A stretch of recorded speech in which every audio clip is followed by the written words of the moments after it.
નમસ્કાર દર્શક મિત્રો, હું છું રૂપલ લુણીચિયા. સંપૂર્ણ ન્યૂઝમાં આપનું સ્વાગત છે. રાજસ્થાનથી બકરાભરી બે ટ્રકો કતલખાને જતી હોવાની બાતમીના આધારે જીવદયા પ્રેમીઓએ પાલનપુર હનુમાન ટેકરીથી ટ્રકો ઝડપી લઈ પોલીસ મથકે 4 શખ્સો સામે ફરિયાદ નોંધાવતા પોલીસે ફરિયાદના આધારે વધુ તપાસ હાથ ધરી છે.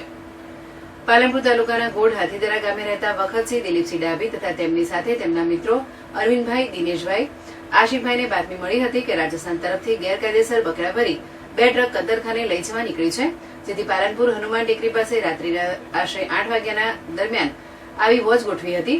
તે સમય દરમિયાન લાલ કલરની બે ટ્રક આવેલી, જેને હનુમાન ટેકરી 4 રસ્તા ટ્રાફિક ચોકી નજીક ઉભી રખાવી બંને ટ્રકની ડ્રાઈવરોને નીચે ઉતાર્યા હતા અને સાથેના બે ખલાસી નાસી ગયા હતા.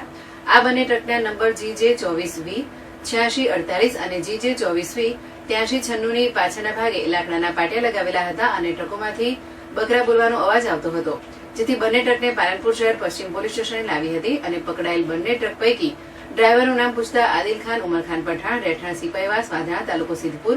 બીજા ટ્રકના ચાલકનું નામ નસુલર ખાન અબ્દુલ ખાન, સિપાહી, રહેઠાણ વાંધણા, સિપાહીવાસ, તાલુકો સિદ્ધપુર, જિલ્લો પાટણ હોવાનું જાણવા મળ્યું હતું. આ બંને ટ્રકમાં બકરા એકબીજાને ઉપર ખીચોખીચ કૃતક ભરી અને ઘાસચારાની સગવડ રાખવામાં આવી ન હતી તથા તેનું પાસ પરમિટ પણ ન હતું, જેથી બકરા નંગ 559, જેની કુલ કિંમત ₹5,59,000 થતી હતી. જેથી પોલીસે બંને ટ્રક સહિત કુલ મુદ્દામાલ ₹15,19,000 નો મુદ્દામાલ કબજે કરી 4 શખ્સો સામે ગુનો નોંધી કાયદેસરની કાર્યવાહી હાથ ધરવામાં આવી છે.